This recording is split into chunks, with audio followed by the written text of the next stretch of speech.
Para os clássicos, para os inovadores, para toda a família, para um só. Para os que se esforçam, para quem se refresca, para os que amam praia, para os que amam serra, para os que vão e os que voltam, para quem curte academia, para quem quer opção, para quem quer sair do comum, para os solteiros, para os casais, para os filhos, para os que pensam no futuro dos filhos, para quem bebe da fruta, para quem bebe da nuvem, para os brasileiros de todo lugar, para todos.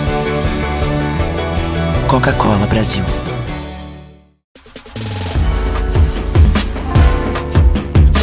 Recebe o salário na Caixa tem mais vantagens, descontos exclusivos, isenções de taxas e milhares de agências esperando por você.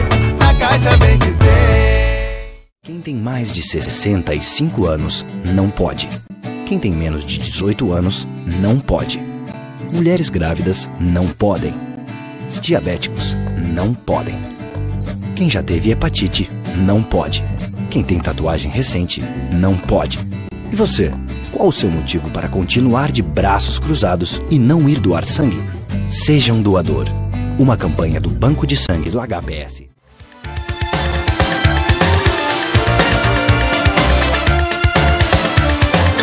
Com satisfação estamos recebendo Júlio César Lopes Correia, que participa aqui conosco, ele que é conselheiro tutelar. Então nós vamos falar aí da história, de uma série de outras situações onde o Conselho Tutelar realmente pode se colocar e intervir, inclusive em prol das crianças, né?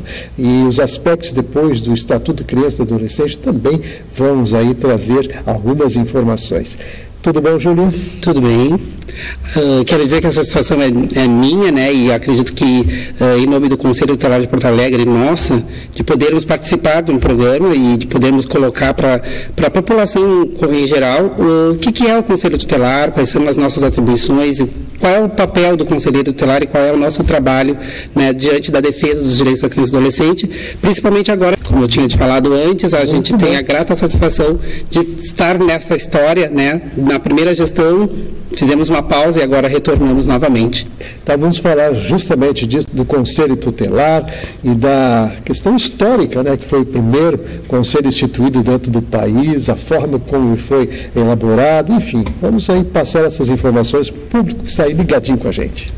Pois é, o Conselho Tutelar ele surge, né, da luta popular, né, da luta dos movimentos populares, a organização popular, das igrejas, principalmente lá no início, na discussão do Estatuto da Criança e do Adolescente, como um órgão que vai ser o representante da sociedade na defesa do direito da criança e do adolescente. Então, ele é criado dentro dessa discussão, já com aquele link do artigo 227 da nossa Constituição Federal, que fala, né, que toda a população, a sociedade como um todo, é responsável por zelar pelos direitos da criança e do adolescente. O Conselho Tutelar surge exatamente dessa raiz, né, dessa vertente. E aí se estabelece, então, uma discussão dos educadores sociais, de toda a população, em relação a esse sentido. Como é que nós queremos, o que nós queremos que o Conselho faça, quem é esse ente que agora é criado e como é que a gente consegue fazer realmente o controle social das políticas públicas para a criança e adolescente. Muito bem, realmente, Júlio, tem assim situações bem características e, é claro, eu gostaria ressaltando a questão histórica pelo diferencial de Porto Alegre ter, na capital aqui do estado do Rio Grande do Sul, ter sido instituído o primeiro conselho. Eu gostaria também de resgatar essa história. Sim, Porto Alegre sai na disparada para instituir esse órgão, né, que é, na verdade, o defensor do direito da criança e do adolescente, que é aquele que vai assessorar e apoiar as famílias famílias, no sentido de poder priorizar, né, ter criança e adolescente como prioridade absoluta, um desafio muito grande.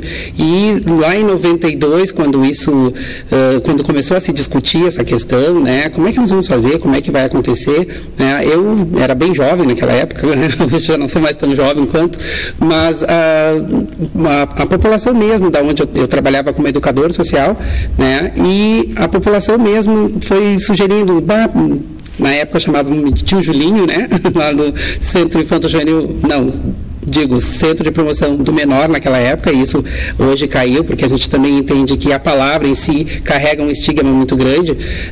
Hoje é Centro de Promoção da Infância e da Juventude.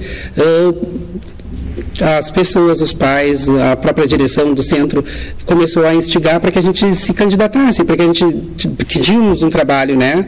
Um trabalho sério com criança e adolescente, na defesa, na luta, na conquista dos direitos da criança e adolescente, e daí partimos para essa conquista e conseguimos e fomos eleitos e trabalhamos nesse sentido para tirar do papel essa lei, né? Essa lei tão importante que é o Estatuto da Criança e do Adolescente, que traz um novo paradigma também para a defesa da criança e do adolescente, com todos aí colocados todos os artigos, que a gente às vezes até se embanana e se perde, né? Mas na verdade o fato é que o Conselho vem para conseguir extrair da lei morta, né, no papel e só escrita, simplesmente torná-la realidade, fazer com que a criança e o adolescente sejam realmente prioridade absoluta no nosso país, na nossa cidade de Porto Alegre, né? Então o Conselho Tutelar de Porto Alegre foi eleito lá em 92 e a gente começou a participar dessa trajetória histórica. Muito bem, então estamos aqui conversando com o conselheiro tutelar Júlio César Lopes Correia, né, que traz informações aí da história dos 20 anos aí, né, do conselho tutelar. E agora, claro, vamos querer saber do papel do conselheiro, o trabalho que ele desenvolve em prol das nossas crianças e adolescentes e, é claro, todas aquelas peculiaridades importantes, inclusive com relação aos encaminhamentos. Muitas dúvidas ainda existem nesse sentido. Mas vamos assim explicar para o pessoal, Júlio, inicialmente o papel do conselheiro tutelar. Exatamente. No início, quando a gente pensou o Conselho, quando o Conselho se constituiu, a gente não tinha muita clareza de qual era o papel do Conselho Tutelar. Então, todas as demandas, né, principalmente as demandas da assistência social, elas recaíam sobre o Conselho. A falta de políticas, na verdade, nos forçava a fazer isso, né? Então, se não se tinha médico no posto de saúde, o Conselho Tutelar é acionado. Se não se tinha atendimento da área da assistência social, o Conselho Tutelar é acionado. Com todas as questões eram. Tanto que, na época, lá em 92, eu lembro que nós éramos procurados, inclusive, para fazer aquela declaração de pobreza que as pessoas, às vezes, necessitavam para o encaminhamento de algum documento, alguma coisa nesse sentido, né? Bom, a gente tem tentado avançar nesse sentido, né? No conceito, bom, no final, o que é o Conselho Tutelar? O que ele realmente faz? O Conselho Tutelar, esse órgão instituído, né, e está aí no Estatuto da Criança e do Adolescente, lá no seu artigo 131, ele vai dizer o que é, qual é a natureza do Conselho Tutelar. É um órgão não jurisdicional, um órgão autônomo, que está exatamente colocado aí para auxiliar, né, e para forçar com que essas políticas de atendimento, elas realmente existam, né? Quando é que o Conselho tem que agir? Como é que a gente faz, né? A natureza do Conselho é essa. Então, essa Constituição são 5 membros, né? 5 conselheiros tutelares, 5 pessoas que são eleitas. E aí é uma coisa bem importante, e aí frisar que Porto Alegre, nesse sentido, também foi pioneira, né? Estabelecendo a eleição direta, o sufrágio universal para a eleição do Conselho Tutelar. Então, as pessoas se candidatam, elas passam por uma prova criteriosa, elas passam pelo crivo também da eleição da população, né? E aí, esses 5 conselheiros, eles são responsáveis diretos para fazer com que aquilo que eu estava dizendo antes, né, com que essa lei ela realmente se efetive, com que realmente a gente consiga colocar na prática a execução do direito da criança e do adolescente, a garantia dentro do sistema de garantias do direito da criança e do adolescente. O Conselho Tutelar está lá colocado para forçar essas políticas que às vezes são deficitárias e que não acontecem. Então, a gente seria, em outra análise, né, o advogado das crianças e adolescentes, né? Muito bem, então, Júlio, claro que são muitas as questões que a gente tem, né, dúvidas aí com relação à questão de até provocar uma situação de auxílio. Quando é que o Conselho Tutelar entra em campo, como as pessoas podem fazer, né, para buscar o atendimento através do Conselho? O atendimento do Conselho Tutelar ele é basicamente fundamentado na violação do direito da criança e do adolescente, né? Quando algum direito da criança e do adolescente realmente foi violado, aí o conselho tem que ser acionado, né? Em primeira mão, a gente sempre costuma dizer o seguinte: o Estatuto ele coloca bem claro, a primeira responsabilidade, né, na defesa do direito da criança e do adolescente é da sua própria família. Mas as famílias com as quais a gente trabalha, normalmente, elas estão tão fragilizadas que elas por si próprias, por si só, não conseguem garantir esse direito da criança e do adolescente, né? É o acesso à escola, é o acesso à saúde, né, as questões da assistência social. Então, o Conselho Tutelar ele entra aí exatamente agindo para dar esse suporte, para dar essa manutenção. Quando é que o Conselho tem que ser acionado, na verdade, né? Basicamente em duas situações, né? Na ausência ou na omissão do Estado, né? Na omissão dos pais ou no excesso desses pais em relação à criança ou adolescente, né? Ou em razão da conduta da própria criança ou adolescente. Então, a gente é acionado, a gente vai, faz a averiguação e acaba se envolvendo na situação, buscando os encaminhamentos que são necessários, né? E aí, quando há uma violação do direito por um desses agentes, né? E a gente coloca que os maiores agentes violadores, às vezes, em relação à situação da criança e do adolescente, são, infelizmente, ainda, na maioria das vezes, os próprios genitores, né, os próprios pais, né, isso está até colocado nas nossas como é que eu vou te dizer aqui? Nos nossos relatórios, nossas prestações de contas, né, esses levantamentos que fazem, né? E aí, então, a gente tenta buscar, junto com essa família, quais são as soluções para essas situações, como é que a gente consegue dar encaminhamento, né? E aí a gente vai trabalhando, né? A princípio, isso está posto lá no artigo 98 do Estatuto da Criança e do Adolescente, né? Então, essas situações nas quais o Conselho tem que agir, e também no 105, quando diz que a criança que cometeu algum ato infracional, né? E aí a gente precisa entender o que é um ato infracional, né?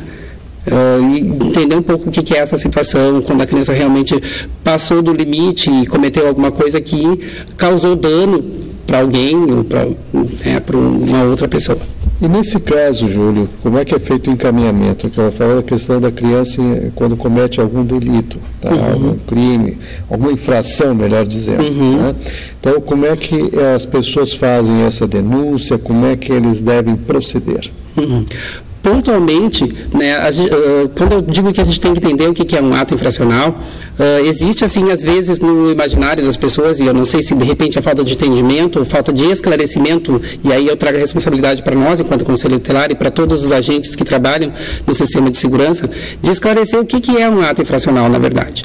Muitas escolas, principalmente, confundem uma questão disciplinar com um ato infracional, em algumas vezes, né?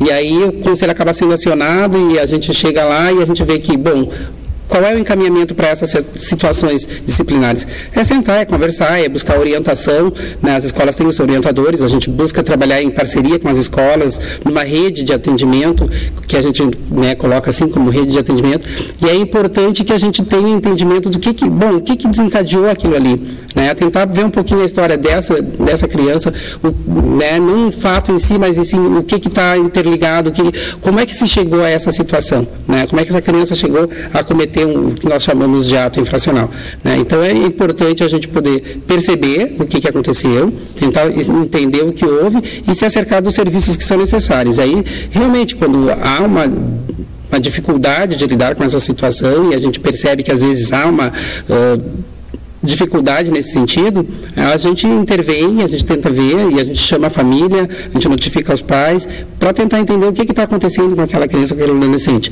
levando sempre em consideração que criança e adolescente são considerados como sujeitos em desenvolvimento, né? E isso é importante a gente lembrar sempre, né? E aqui eu falo não só do ponto de vista do conselheiro tutelar, mas também do ponto de vista do educador social, né? Eu sempre trabalhei na área social, fui educador durante muito tempo, né? Hoje sou professor também, tive a experiência de sala de aula, então a gente tem que ter essa percepção de que essa criança e esse adolescente é um sujeito em desenvolvimento. E aí, bom, existem várias formas de a gente encaminhar uma situação. Claro, obviamente, se o ato dele incorreu no prejuízo da vida de alguém, bom, aí a gente vai ter que ter um olhar diferenciado, né? E aí existem os órgãos aí que a gente pode fazer os encaminhamentos, né, necessários para trabalhar essa criança, trabalhar esse adolescente, né? Muito bem, então eu quero aproveitar e colocar no rodapé do vídeo um telefone para você, contando alguma situação, tendo alguma dúvida. O Júlio aqui também se coloca à disposição aí da nossa comunidade para auxiliar nesse sentido. É o 3250-1515, DDD 51, aqui de Porto Alegre.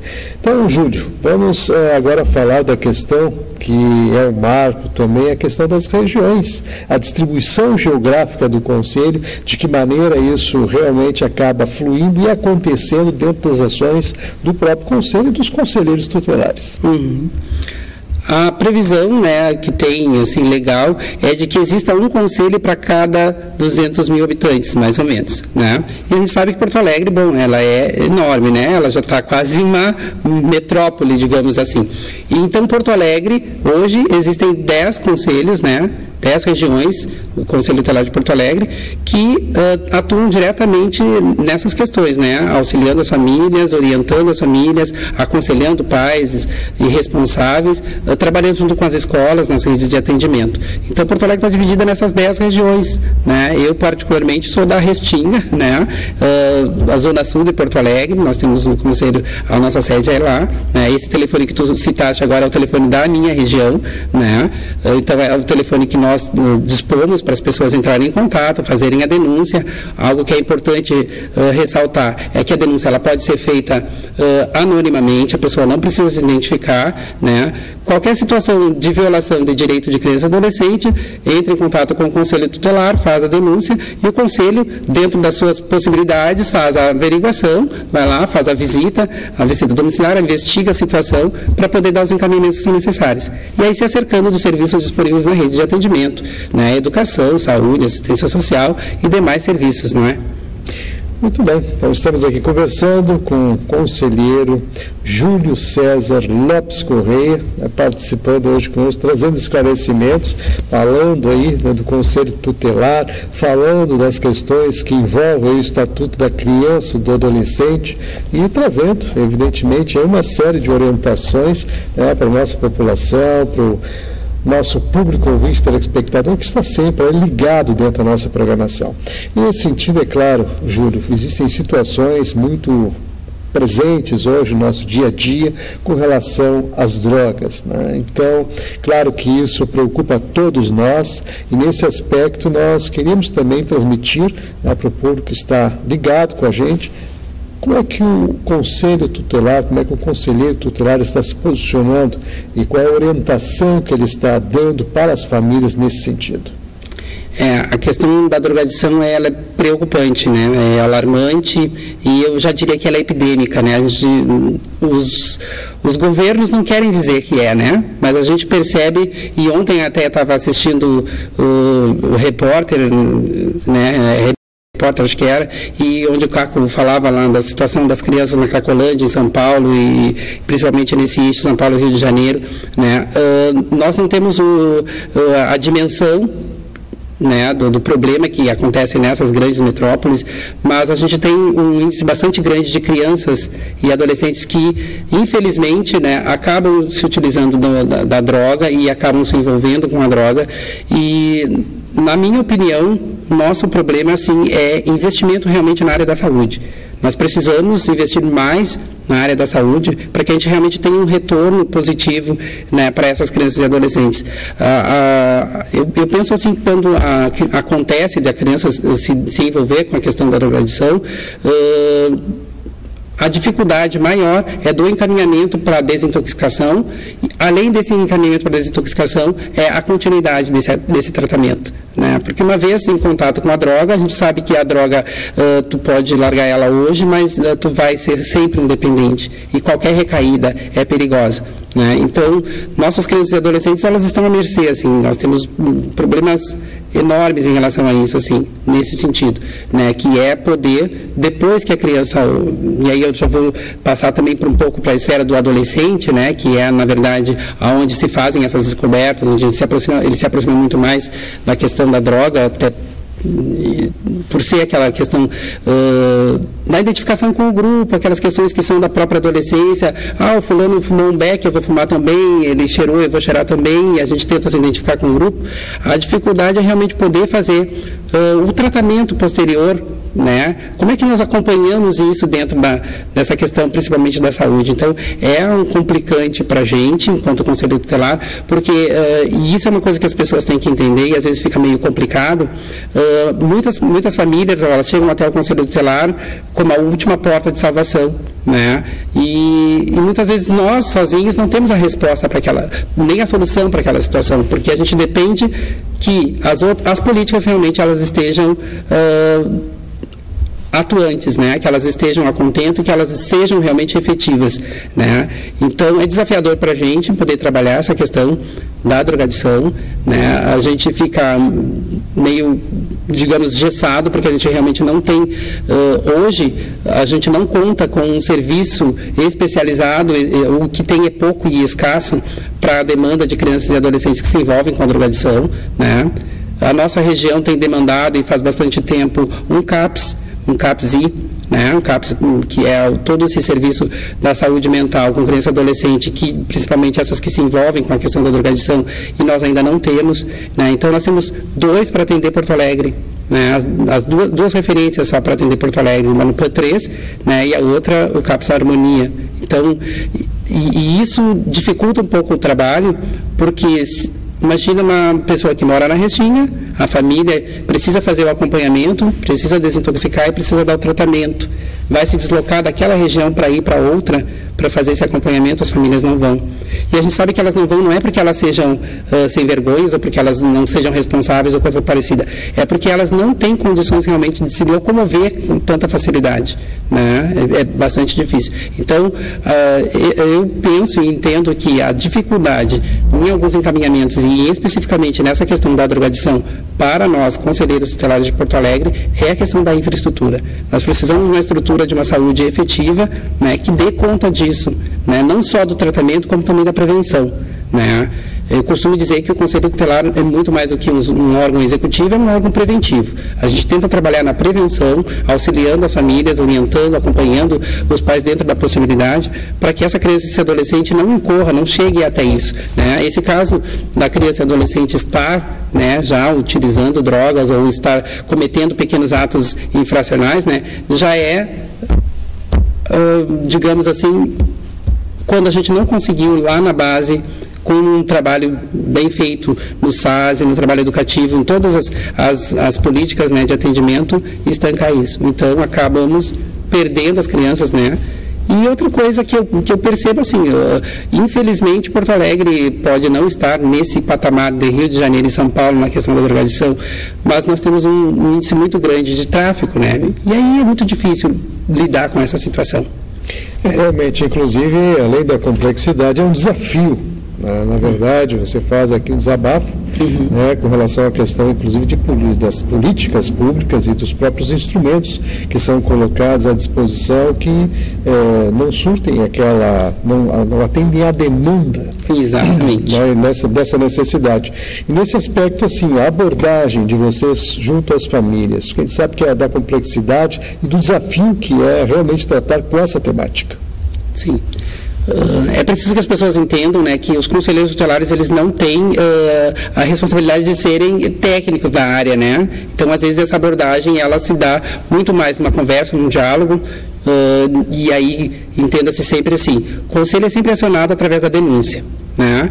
Nessa denúncia vem a suspeita de que, de repente, determinada criança ou determinado adolescente está utilizando substância psicoativa, né? Ou droga, está usando a droga, né? O que a gente faz? Bom, nós chamamos a família, conversamos com a família abertamente e procuramos entender, bom, a mãe tem, o pai tem ciência, sabe dessa situação, se sabe o que já fez para tentar ajudar essa criança a sair dessa situação, né? Se nada foi feito até então, vamos para os encaminhamentos que são necessários, né?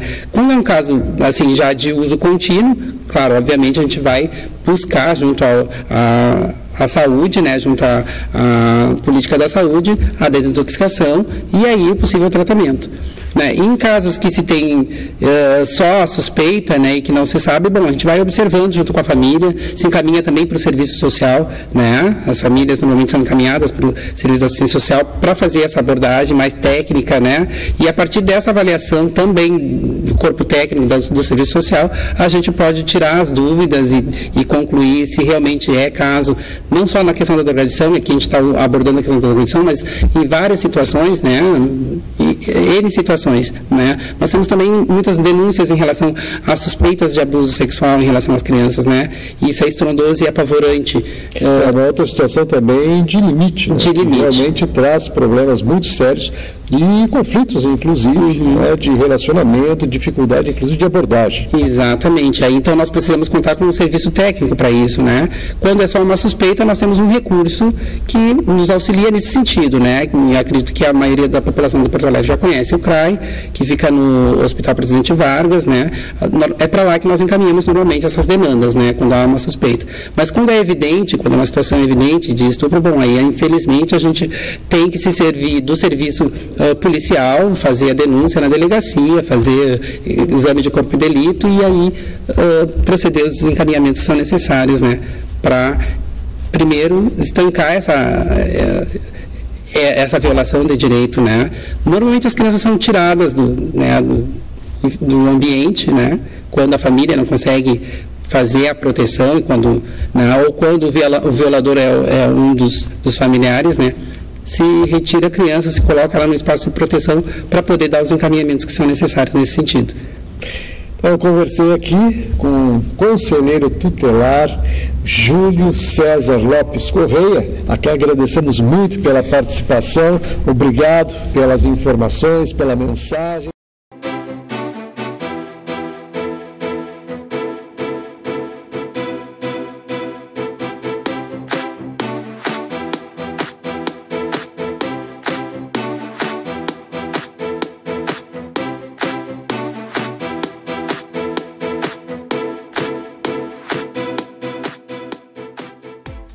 Para os clássicos, para os inovadores, para toda a família, para um só. Para os que se esforçam, para quem se refresca, para os que amam praia, para os que amam serra, para os que vão e os que voltam, para quem curte academia, para quem quer opção, para quem quer sair do comum, para os solteiros, para os casais,